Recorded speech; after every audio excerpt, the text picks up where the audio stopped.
never been done before. We the people tell the government what to do. It doesn't tell us. We the people are the driver. The government is the car. And we decide where it should go and by what route to do. We the people are free. And I hope we have once again reminded people that man is not free unless government is limited.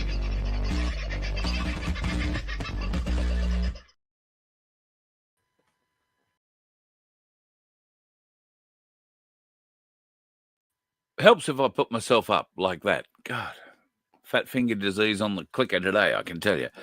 How are you, folks? Hope you're having a bloody good Friday. It is at the end of the week. A pretty miserable one in my part of the world. I trust it's a little bit better weather where you are, but it's bloody wet, slippery, muddy, messy, sort of weather around here, and I think we're expecting more of it. Queensland, beautiful one day.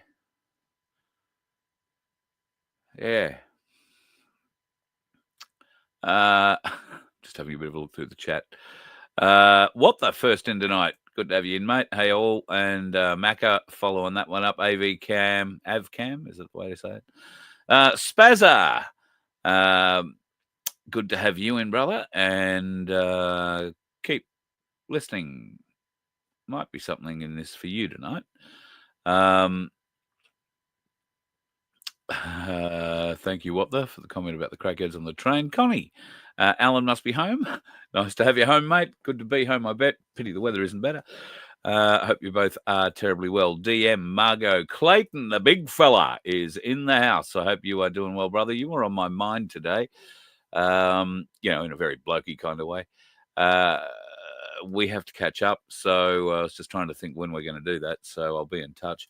The lovely Donna is in the house. Hope you are doing well, my love. Tony, I hope are you still on the road or are you back home? I'm not quite sure whether you're still traveling or not. The lovely Maria, Dave O, and Ads. Also, the Waving Wonder isn't joining us tonight because, due to his excessive work habits and sleeping habits, while he is awake, he hasn't had time to wash his hair yet, or at least the 2 or 3 that stick up, or brush them or do much else. But lovely to have you as part of the show, brother. I'm making it all up. He's been helping another client, so he's been a busy man. Margot and Karen, Jenny, Kirk. I think I started a comment from you somewhere, Kirk, that I saw pop up earlier. You see there's an arrest warrant for Sleazy Albanese. That could be interesting. Well, it depends. I think if you are referring to the International Court, then don't get your hopes up. While they can issue arrest warrants, they have nobody to actually do the arresting. They don't have a police force, and we can't be relying on our current police forces to do much. God knows. They're not going to be helping the people terribly much. So, not fun at all. Now, what they said, we've got to watch something called The Great Taking. It was released a year ago before central bank's gold buying spree. I think that's been going on a little longer than a year. We'll give some insight into what they've planned for us and gives the stackers a bit of hope knowing this. We will talk about that. Not so much that particular thing, the Great Taking, but we will talk about gold, silver, and bullion with Michael very shortly from Ainslie Bullion. In fact, if I get myself sort of sorted, we'll make that happen very quickly. I do want to touch on a couple of things that we will be talking about a little bit later on. I have a stack of images here that will certainly elicit some modicum of interest, I'm sure, out of you. One of them is this pic. Do you know what that is? That is a Geiger counter, and I have received that Geiger counter in the mail from one black sheep in Tasmania. I don't know where he comes up with all these magnificent pieces of electronic wizardry, but this is a fair dinkum, honest to God, plastic Geiger counter. And I'm not dissing it. It works very well. However, I have no idea what it says, how it reads, or how it works. So we will figure out how to get it going. I have it down here beside me. We will figure out. There it is. Oh, can't get it in the light. There you go. We will figure out how to make it work. Well, it does work. What we will figure out is what it actually says. I have been reading up a little bit on what the numbers mean, and I now know that every tick that you hear in a Geiger counter is an indication of a rad. So if you're hearing a lot of ticking, there's a lot of rads. A lot of rads is a bad thing. But aside from that, not really sure. So, yeah, we shall see what goes from there. Now, I also want to talk about a little bit later satanic ritual abuse. Now, I'm particularly interested in hearing from anybody who believes that they may have fallen victim to people who perpetrated satanic ritual abuse on them, and through the Catholic Church. I do have some specific interests in mind and places in mind. I'm looking to find more people in a certain area. However, that doesn't discount your story if you're not in that area. What are we going to do once we hear from you? Well, first of all, we want to hear from you. There may or may not be ways, you may have already found yourself ways for compensation. We might be able to help find those ways for you if you haven't found them already. And there are certain things I can't talk about at this point in time. However, there is an idea of a production to tell those stories, to make people aware, and to help people understand what things like satanic ritual abuse, MK Ultra, and other forms of abuse have been perpetrated on our children, now our middle-aged, if you like, people of this nation. We're not alone. It's happened all over the world. But as many of you know, as many of you have suffered, this seemed to be especially prevalent during the 70s and the 80s. And we are particularly interested in people from the 60s basically through. We're not discounting stories from other times or places, but we are doing this for a reason, and all will become clear in the not too distant future when we can explain to you the production that will follow. In fact, it'll probably be more like two productions. There is one person who already wants to tell their story. That story is going to be quite confronting for many people. That story, and I'm privy to parts of it so far, is horrifying. And in fact, this person has only found two words to describe what they see when they remember these periods. And those two words are abject horror. So I understand for many people, particularly those who've been put through the mill in this regard, this is not something you potentially want to revisit if you've been able to put it aside. Or maybe it is something that you do revisit with therapy and you are getting that help. And we would want this interaction to be beneficial to you in every way. We are here to help you if that's what you require, but also to hear you, because there are so many of you who have not been heard. There are so many of you, and this is part of the evil of SRA, is that it compartmentalizes not only your personalities, it compartmentalizes your relationships with people who have been through the same sorts of trauma. And I understand this isn't a one-upmanship kind of thing. My trauma was worse than your trauma. It's nothing like that. However, if you want to talk about it, and you want to talk about it to a point where you might be able to help others, which is particularly what this person will do. And I think what will happen is this person's story will be the first story we tell. And it's going to be quite a shocking story.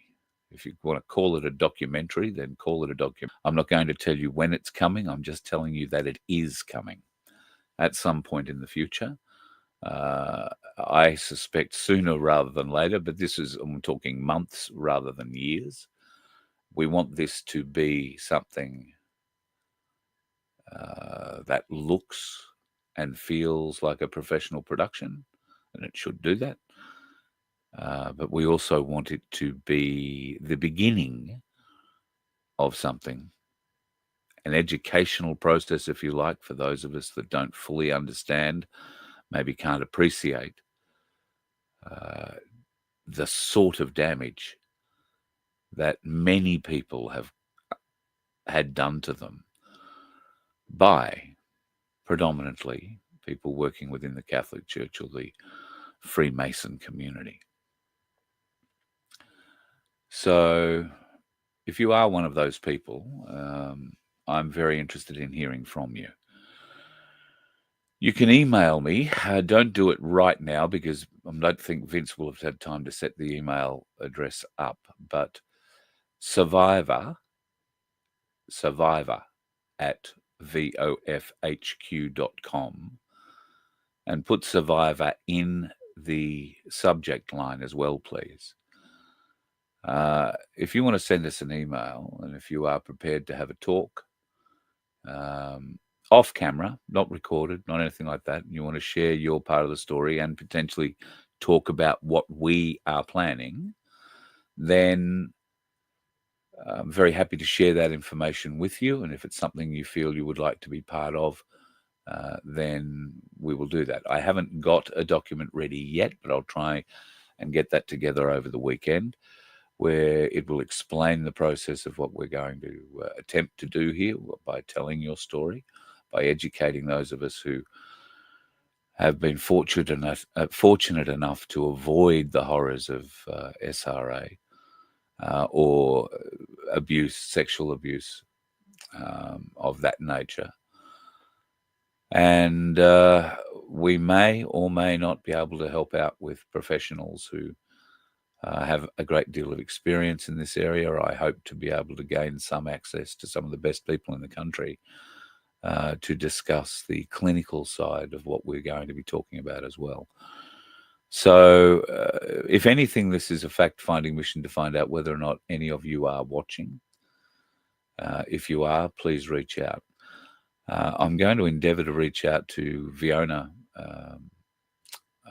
Barnett, and there are others. Rachel Vaughan is another who has recently, I think, spoken somewhere else, and if she's prepared, would love to have a conversation with her as well.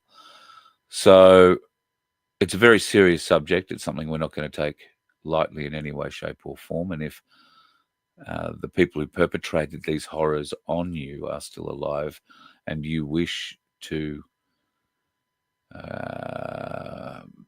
prosecute them or go down the route of prosecution, then you'll be supported in that role and in that way as much as humanly possible by me and I suspect quite a few others who will support this project. That isn't the ultimate goal. The ultimate goal is to educate people, to make them aware of the horrors that were committed and potentially still are being committed by certain sections of the community. I really do believe that many of those horrors in the last few years have been routed out, but that might just be wishful thinking on my behalf. So, let's not play games about this. It's a very, very serious subject. I am probably not, I am not qualified in any psychiatric or psychologist kind of way to help here. I happen to have a bit of experience in counseling with people, but we'll be aiming to get some professional help in on that. And really my role will be just to have a conversation, help you tell your story. But please, Jinder Lee, I've been looking today at how to contact Fiona, but I've nothing. I did have a number for her maybe 2 years ago, but that number no longer answers. So I don't have an email address. I don't have anything. So I haven't really thought about it. I was going to have a look into that over the weekend, but if you can help with that, Jinder Lee, that'd be great. Carl@vofhq.com, or send me a text. I think you've got my number.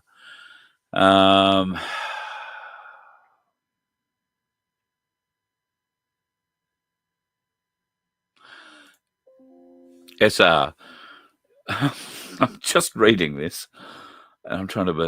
Okay, been having a dab of Shilgrit Gold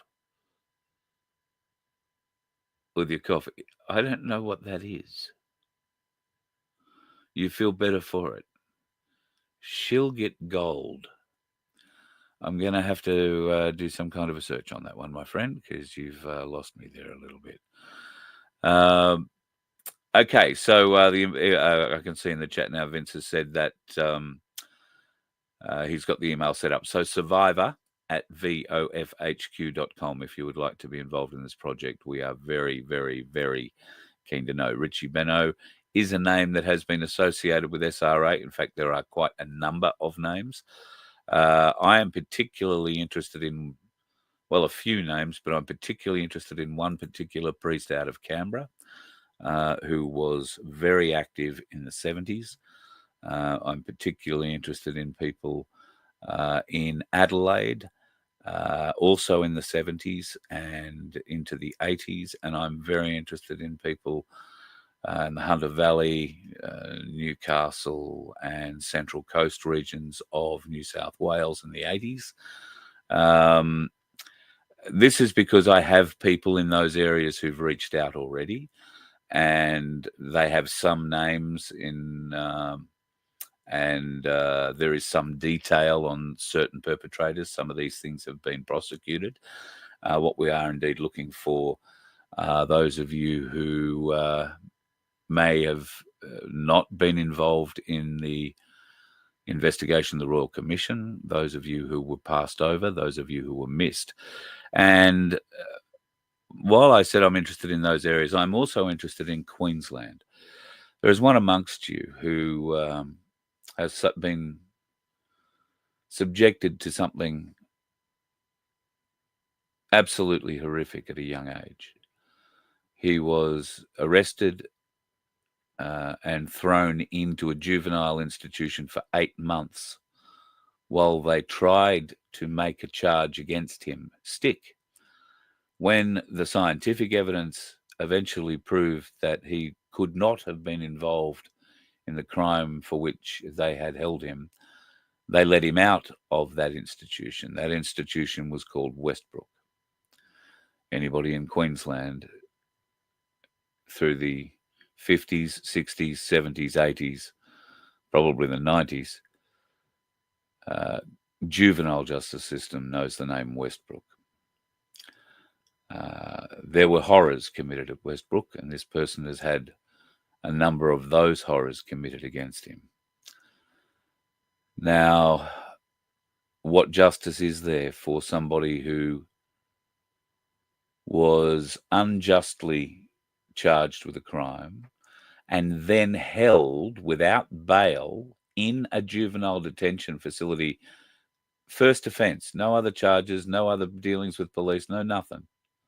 And actually, no evidence to support the charge for which they held him, where he was repeatedly sexually abused by members of staff of that institution, and potentially, I'm not sure, but potentially other inmates of that institution. He was exposed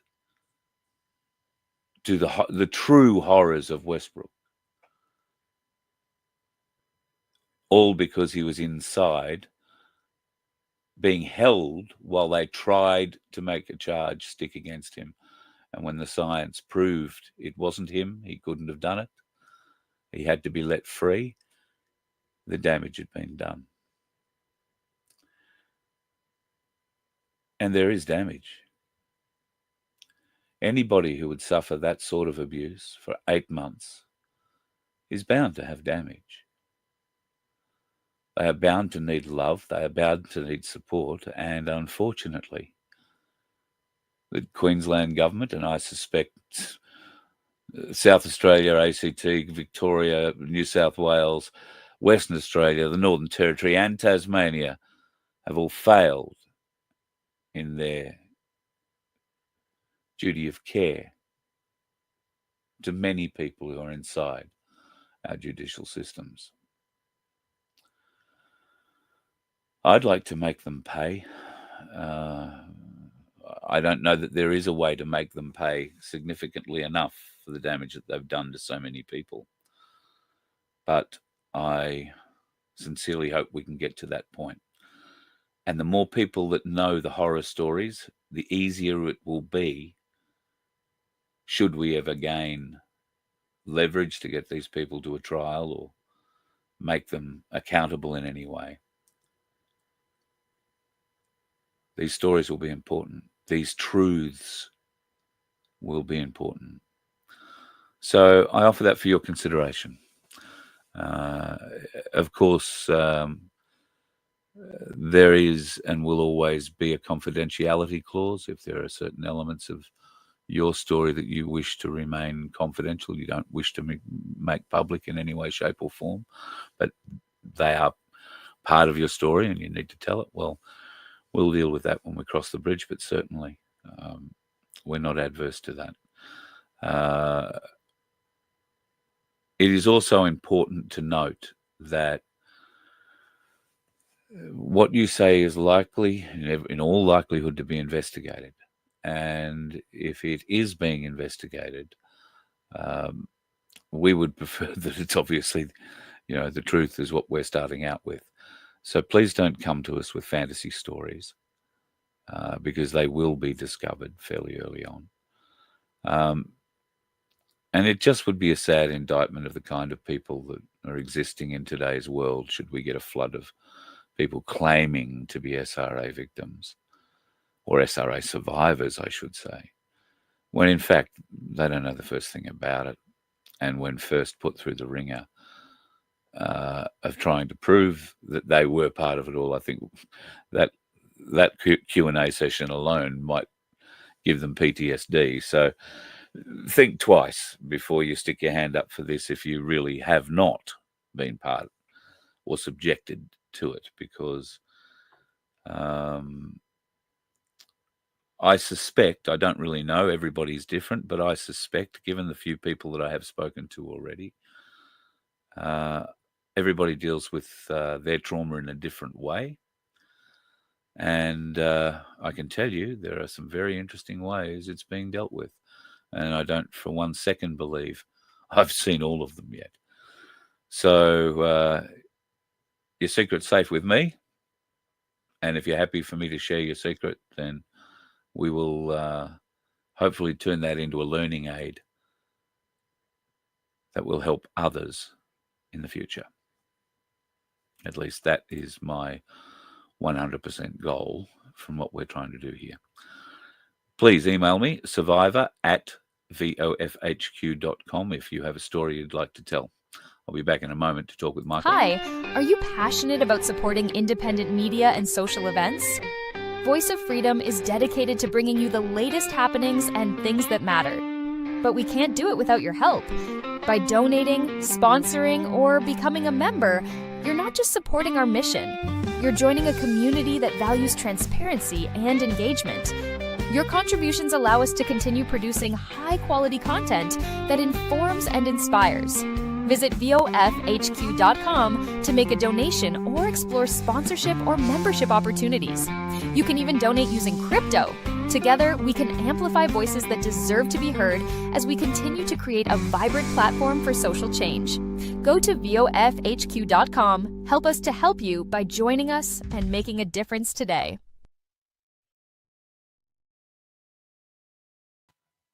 Well, as always, it's a great pleasure to talk silver and gold. If you don't have silver or gold in your kick, I advise you grab as much of it as you can afford. And there are great reasons for doing it, because your own personal wealth can increase much, much more significantly with precious metals in your kick, rather than letting the government or some superannuation mob try and control your wealth. To that reason, or to that end, we get together with Ainslie Bullion on a regular basis to talk about what's happening in the gold and silver markets. And joining us again tonight is the CEO from Ainslie Bullion, Michael Engeman. Hello, Michael. You look like you've raised a sweat this week. I've seen the price go up. I've seen the prices go down. I've seen the prices go up. I've seen them go down. It's been a busy week. Oh, isn't it what, Carl? Yeah, thank you for your welcome, as always. Good to be here. But yeah, what a ride. We always said that commodities and metals are a ride, and we're in one now. Volatility is a word that gets used in markets a lot. Is volatility a word that gets used in the gold and silver market? And would it be apt to describe the last week or two as volatile? Yeah, I think it's it's a great word to use, and I think it's accurate for the last week or so. I think it's even more accurate when our Donald Trump is the president of the US. And tries to do some of the things that he's doing, because let's be fair, go back when he announced the tariffs with China, you have a look at the markets and the volatility that we had right then at that point, and now that's all come undone, and they've come to a truce, and look at the volatility that it's caused now. So yeah, I think it's absolutely a great word to use to sum up what's happening in the markets in general. Last night, I was looking at the spot price for silver. It was $49, I want to say 64 or something like that. And I did suggest to folks, buy now. Go to Ainslie Bullion, buy now, because it's going to go up, and I reckon it'll go up $2 overnight. For the first time in my life, I've been right. I wake up today, have a bit of a look. It's at 51 and a bit, and on the climb. What has happened in this last week to make silver dive and then now pick up again? Yeah, there's probably a couple of things, Carl. I think there's always an overreaction when big news events come out. So I think, as I said to you, when the tariffs were first announced, if you go back then and have a look at the volatility that it caused, it was there, and it's just now as well. So, but if you go back this week in particular, go back a couple of days ago, with all those tariffs and with the way that we were heading as a country, our dollar was going up. So that was definitely forcing our price down, because obviously when the Aussie dollar against the US dollar goes up, we get closer to parity when it comes to the gold and silver prices. Sure. And in particular, we've had a little bit of that happen this week as well. And but even since yesterday, our dollar's gone down. So that's contributed to some of that increase in gold and silver price AUD. But I think it's also that, just what I said at the start, the overreaction. There was a bit of a overreaction, and then it settles, and it's probably gone back to where it was always going to sit anyway. I think for this period, I mean, we've been talking for a long time that $51 silver AUD is kind of the new base. I don't know. I don't have a silver ball, but whether it's going to continually go south of that or not. One would argue that might be just the base, and it just sits here now until it catapults to could be hundreds of dollars, or could be a lot more than what it is now. We don't know. It's not financial advice. It's just trying to understand what's happening in this market. But a lot of it is to do with China. A lot of it is to do with America. A lot of it is to do with, well, where does our dollar sit in all of that as well? Right. The market can be very confusing to look at. And if I delve back to my education in economics, I'm reaching back to year 11 economics, where I got 18 for the exam that I sat. Supply and demand were two of the big words that were used in that course a lot. Now, I watched a very interesting piece that your Chris Tipper put out yesterday or the day before about supply and demand and the silver ratios. Now, at the moment, if people took our advice at the start of this year and bought silver particularly, they're 11.5% up on their buy. Your silver has grown by 11.5% or over 11.5% since January. Now, he also refers to some other influencing factors. particularly the demand for silver, and that there is a 117 million troy ounce deficit between what can be supplied and what is demanded. Now, ordinarily, and I admit I only got 18 in that economics, exam, but to me, that is demand is outstripping supply. Yeah. Therefore, the price should be going up, really up. Why is it, and is it now becoming clearer how this price is being suppressed? Oh, no clearer. I think that's a short, sharp answer. There's no more clarity around why and how. I think we've all got our views, and we've discussed them in the past in what we think's going on. But the supply and demand is absolutely key to all of this, and it's always key to it. You can't hold it back for too long before you have that explosion, I believe. Yes, we're multiples of years, some arguably 3-4 years in the deficit when it comes to silver. Some people are saying we'll never be able to mine the amount of silver again that we need. That will be interesting, because as we know, what happens with mining around the world is that once a price is set and once we get to a certain level, i.e. where gold is now in this country, arguably, that mines just start popping up left, right and centre, which they are in Australia, because the price of gold is at a price where it's way above cost. And miners are sitting on a lot of cash because everything they pull out of the ground is very cash positive to them. Silver's a bit different. It's obviously a very costly exercise in mining silver, because you've got to mine so much more, because it's obviously price compared to gold is so much less. I think the ratio is somewhere around 99 at the moment. It was about 102, 103 last time we spoke. So there is a few factors that go into it, but yeah, look, silver is just used in so many different ways. It's so much more usable. All the things that we're buying and using as individuals these days, electronic wise, all contain silver. So it's a very good use case. It's a very good industrial, product. Who knows where that's going to lead in the future if that suppression keeps going. Arguably we don't see that, but we're on the belief, and a lot of macro commentators around the world are on the belief that this will see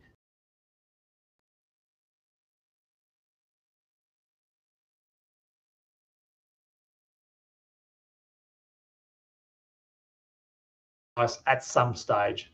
And you look at the charts that we've started to present in that Ainslie research, which Chris is a part of and other members of our team are a part of.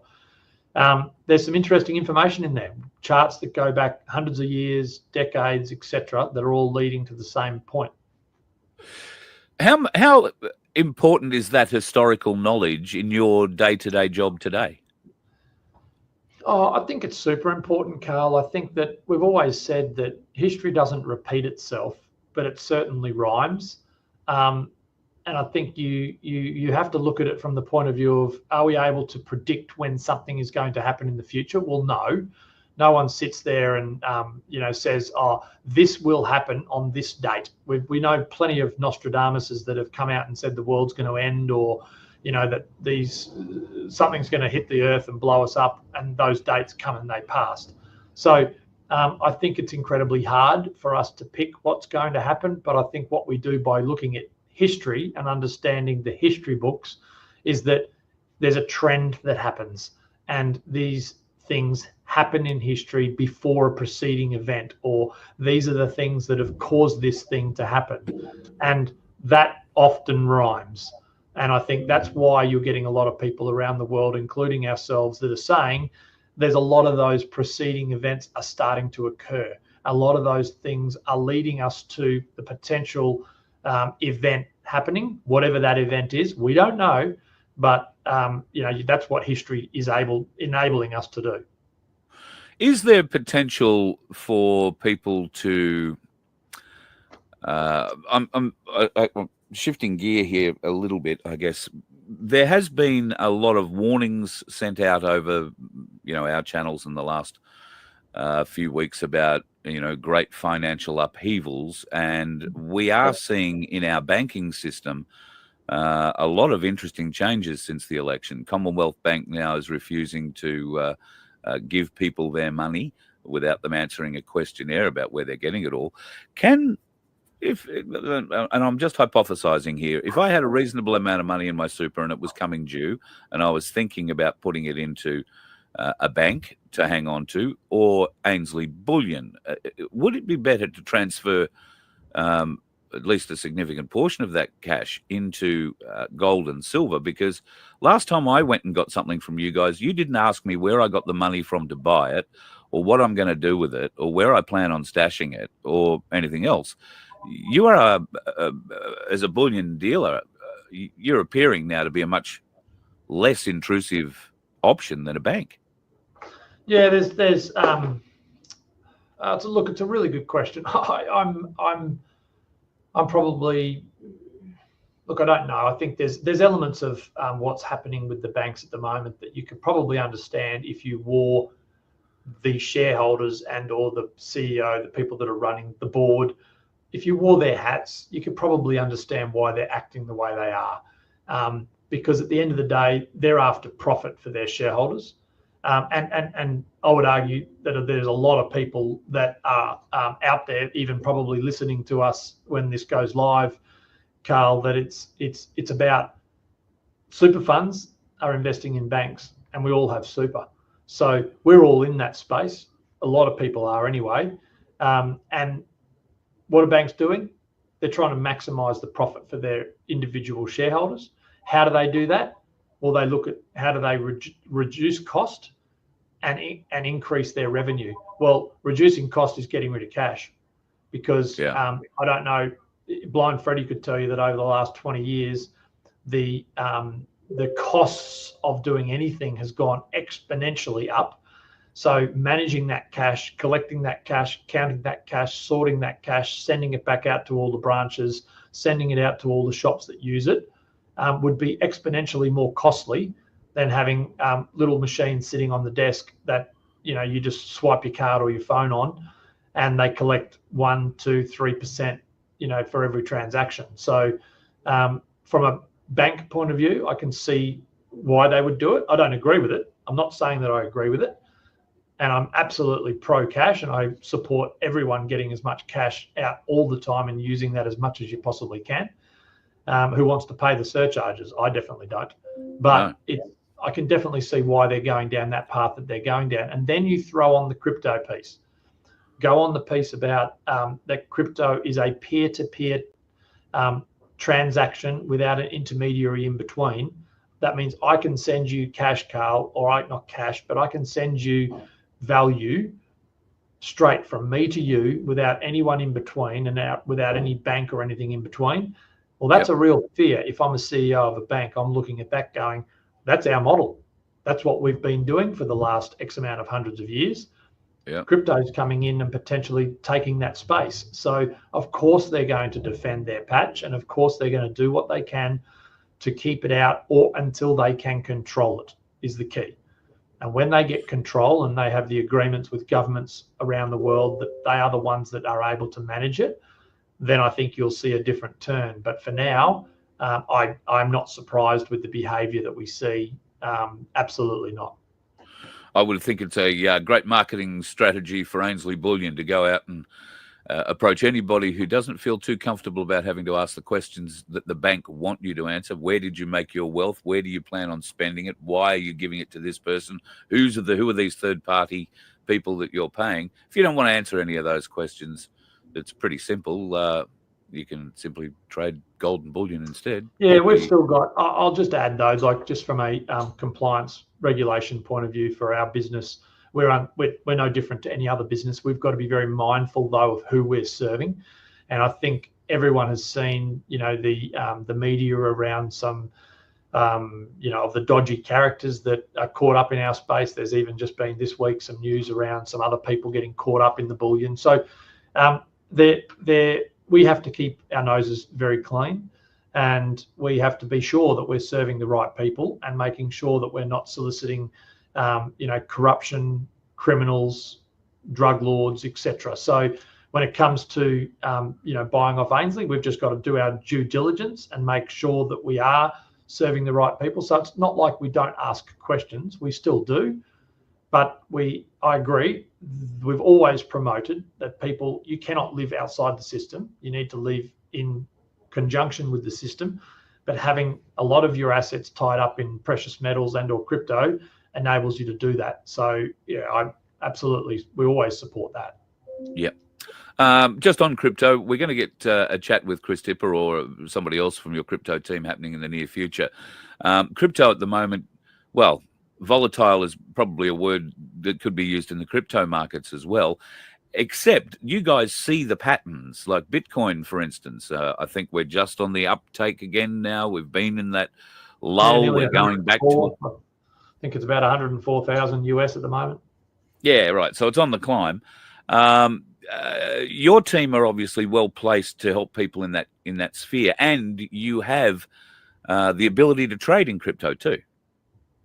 Yep, absolutely. The business here is fully set up over the counter. We're we are not a business that is non-staffed. We've got real people here that you can talk to, that you can meet with. If you go to the Ainslie Crypto website, ainsleycrypto.com.au, you can book yourself a online webinar of sort type meeting with one of the guys and ask the basic of basic questions or the most advanced question that you like. And absolutely, then if that goes through to that you purchasing product, well, that can happen as well. So the Ainslie Crypto business is definitely it's been with us for a long time. It's a strength of ours, and there's obviously always that living outside the system and having assets tied up in bullion and crypto. Well, the crypto to bullion swaps is a key thing, or the bullion to crypto swaps. You can do that without entering into the banks and so forth as well. So yep, for sure. I will just throw out there, Carl, on that the Ainslie Research and Chris Tipper and the team here that do a wonderful job every week for us. They release a lot of information every week, and more information and more research articles every day, videos every day. The latest one that some of your listeners might not be aware of, but it's been running now for about 3 weeks, is the one that we launched Monday morning. And I just encourage everyone to have a look at it if you haven't seen it, and go to the Ainslie Research page, and it's the Precious Metals Update. And the Precious Metals Update that we launch every week now, every Monday, is a short, sharp.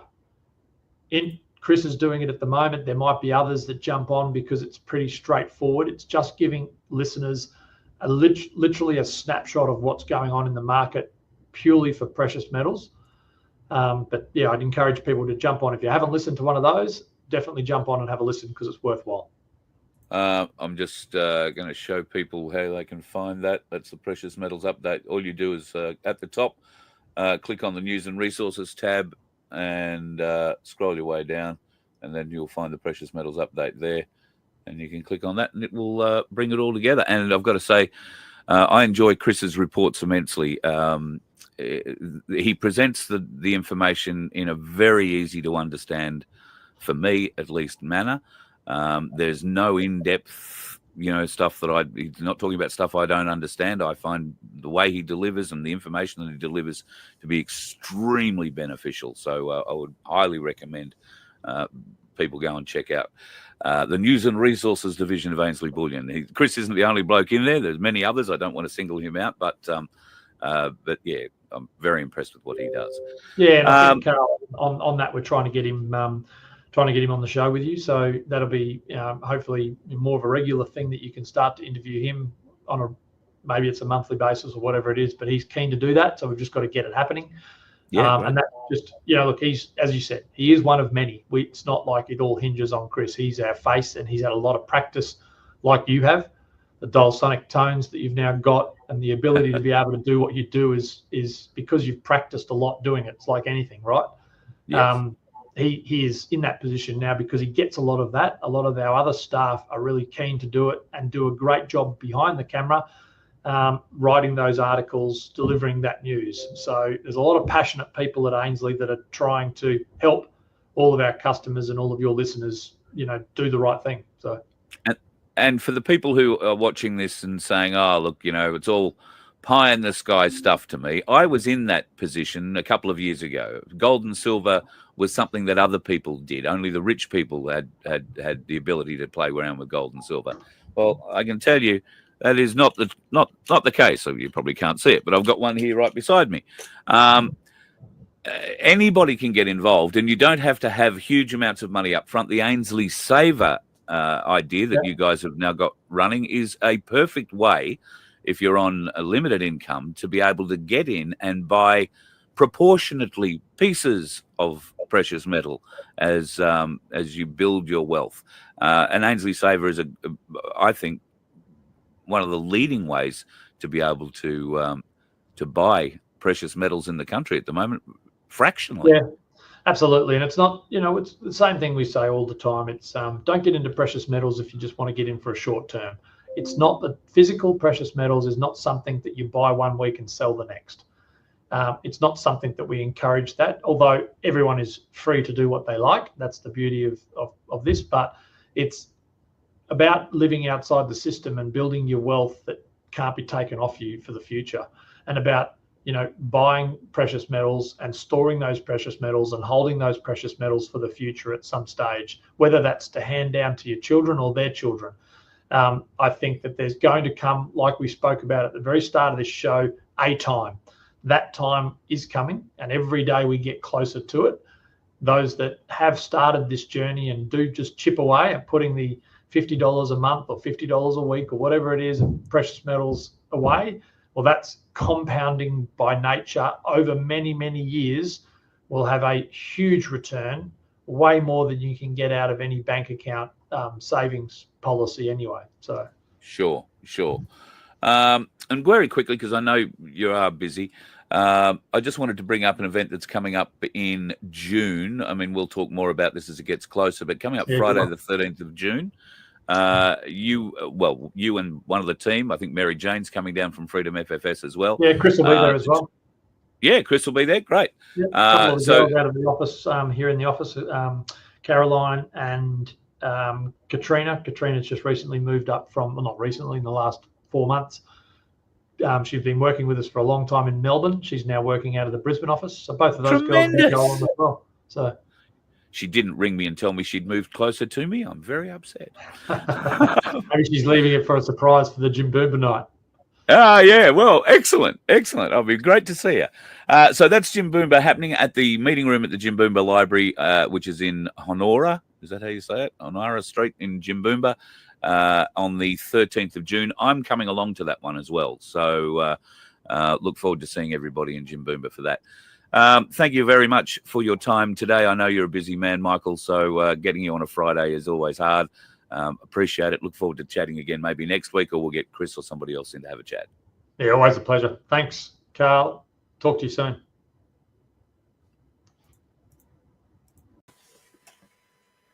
So just want to thank Michael for his time. And just in case you were wondering how this Geiger counter that I mentioned earlier works, I did take a little video of it, so I thought I'd show you. Now, I'm particularly interested in learning what those numbers actually represent. And the Geiger counter at the time where I filmed this was actually sitting right beside my monitor on my laptop. So it's probably picking up the radiation that's coming off that. At any rate, I'm surrounded by monitors, so there's probably half a chance I'm going to get completely covered in crap. Like, yeah. Anyway, so if you know how to make one of those work or how to help me read it, Carl at vofhq.com, I would really appreciate that. And thank you to Michael for his little chat. Of course, we chatted earlier today, and I can tell you that right now, silver is spotting at $50.17. Gold is sitting just under 5,000 5,000 Australian per ounce, 4,986.79, and on the up. Silver is on the up, and the gold-silver ratio is sitting at 99.3 and on the way down. So have a look at that. And as for the crypto side of things, yes, we will be catching up with Chris Tipper from Ainslie Bullion and hit the crypto team from there to find out a little bit more from their point of view, what's happening in the crypto world. Always useful. All right. How long have we been going? I've got another few minutes yet, so I'll, let's throw out a couple of interesting things that I've discovered today. I guess the first one is, who's this? Who is this person? I mean, I don't know who that bloke is, but seriously, have another closer look. Any idea who that bloke might be? I'll tell you who that bloke might be. That's P. Diddy's mother. Yeah, I shit you not. Is somebody having a land of us? I'm not sure. Don't want to diss the woman, but wow. Justin Bieber has apparently broken his Diddy silence. Was he somehow molested, somehow, suffered horrors to Diddy in that time where he was 15 years old and Diddy took him away for 48 hours of sort of 15-year-old boy heaven? Well, he claims that he was not assaulted by Diddy in any way, but he does believe all the victims that were should be fighting for justice, or words to that effect. He just wants to focus on his family. He's got a young child now. I don't know. Take from that what you will. I think it's all a bit weird. Something else that struck me as a little strange, and it wasn't only me that it struck as strange. We were very excited to see Donald Trump in the Middle East. I think right now he's been to Syria most recently. I think he's in Qatar at the moment. He was in Saudi Arabia for a couple of days. They had the Saudi Investor Forum there, I think it was called. And he put a speech there together that shocked the world, emboldened markets, and horrified Israel, particularly the Zionists that control them. Benjamin Netanyahu would be buzzing around like a really pissed off wasp at the moment. And that would be calmed down to compare to what he was a few days ago when Trump delivered this speech. That speech was groundbreaking in Middle Eastern terms when it comes to where America's support lay and what they were prepared to do by way of support of nations going forward. And it doesn't look like they're prepared to involve themselves in their politics in any way, shape, or form. In fact, Trump touted in his speech that the Saudis led by example. And I must admit that the current leader, who I think is the Crown Prince, hasn't been made king yet, but the Crown Prince, Mohammed bin Al Salman, is a nice bloke.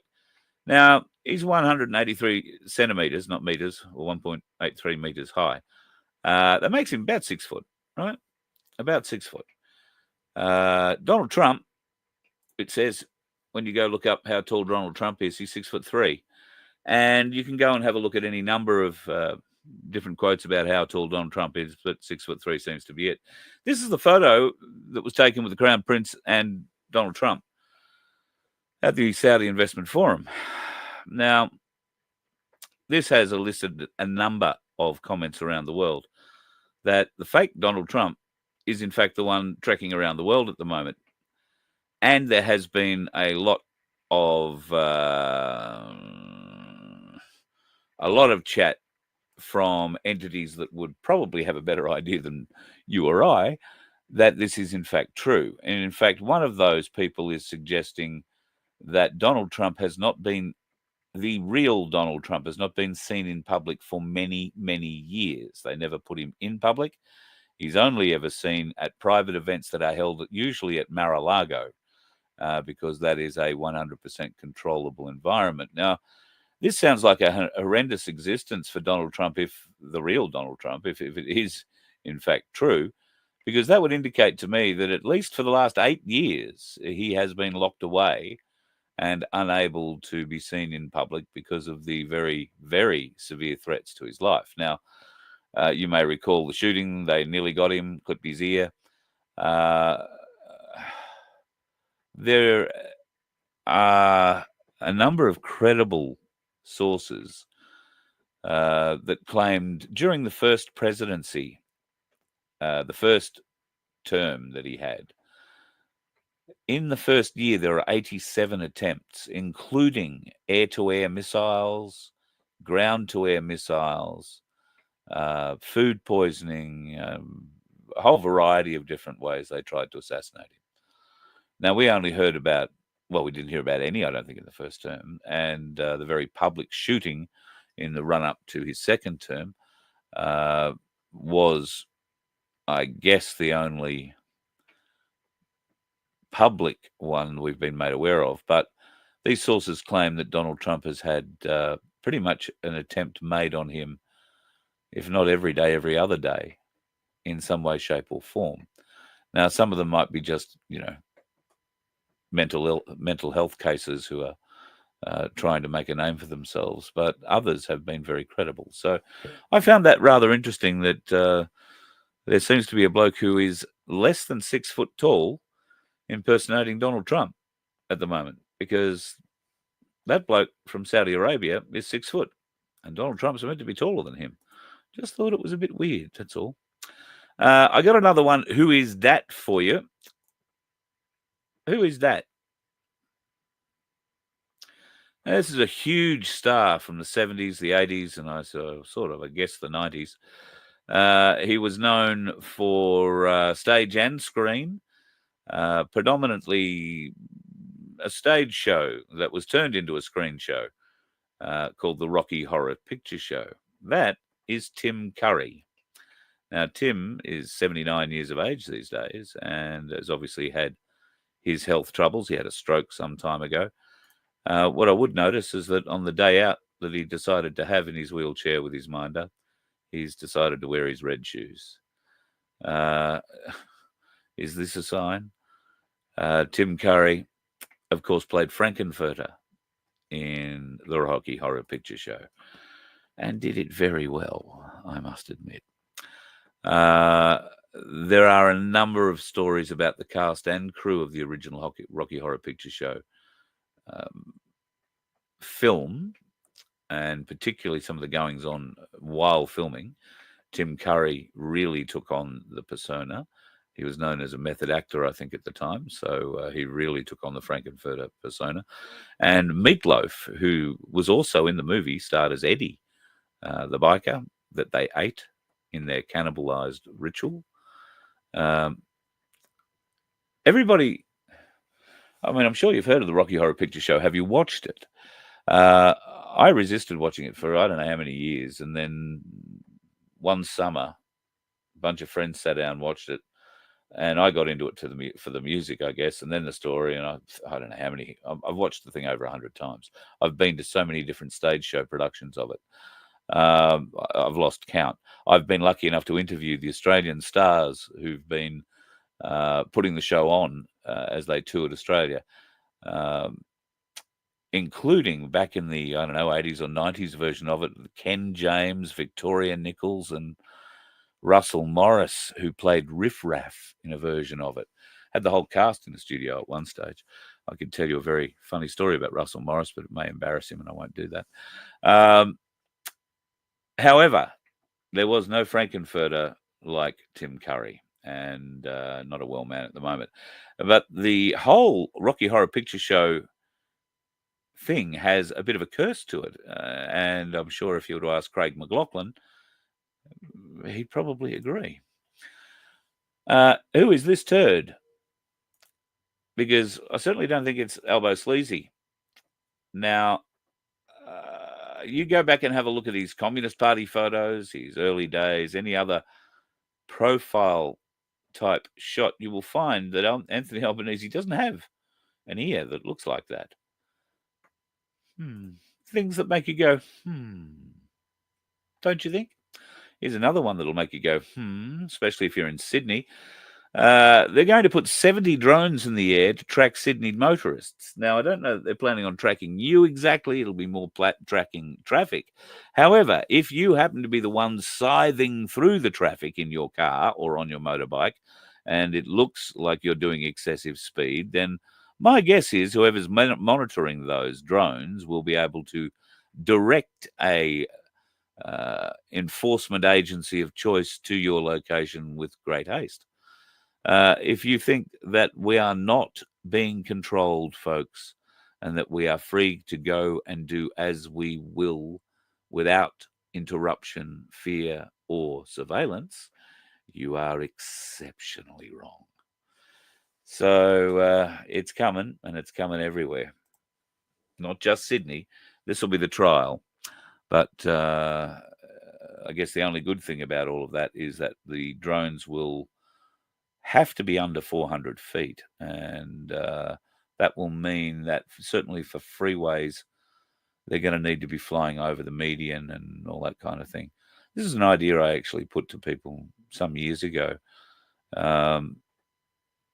When I got right into drones, we were looking at all sorts of practical applications for drone usage.